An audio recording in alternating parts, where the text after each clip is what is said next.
barbacoa. You'll owe me bone-in ribeye. And a bottle of very expensive wine. It's on your card. Better start saving your money. Better start saving your money, son. What kind of progress have you seen from the offensive line, even from last week? Good. I mean, you know, this has really been the second week that we've had Jake back. So now, you know, we got Scotty back over at guard.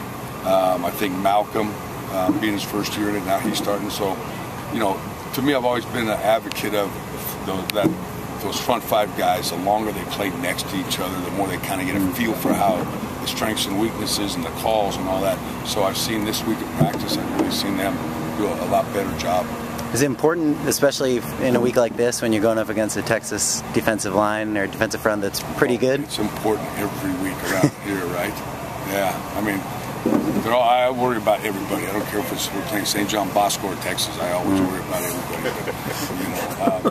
But yeah, and you know, it's nice. I think we're making progress, and that's what we're trying to do every day. Come out. You know, yesterday's practice I thought was really good. I thought the day they came out and improved and fixed a few mistakes we had from the day before. So we just like we kind of live in a moment around here. So now it's tomorrow. How good can we be tomorrow?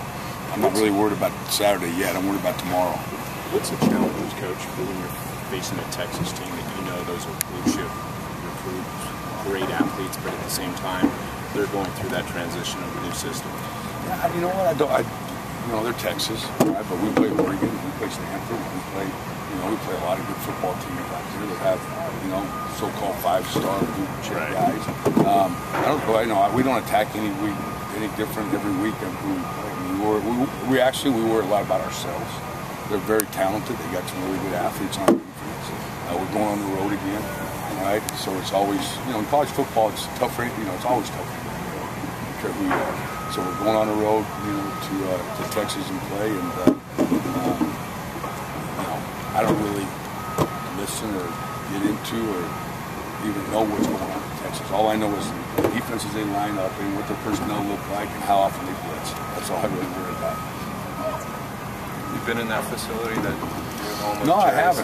I heard it's pretty cool. Yeah. Kind of anxious to see that TV that's about 80 yards long. I know. We had to talk yesterday about we're going to give them one day where they can just stare at that thing, and then during the game, and I'm not supposed to stare at it. Yeah.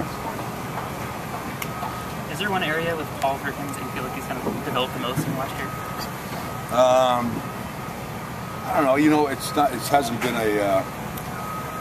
You know, I think our run game right now is still a work in progress. Right? It's we're usually a little bit further ahead at this time with our run game. And I think as soon as Paul, it's like anything, the more touches he gets, the more run calls the offensive line gets, which I need to give him.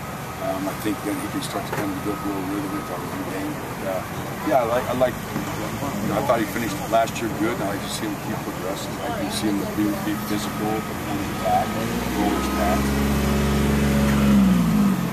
Cool. All right, guys. Thanks, Al.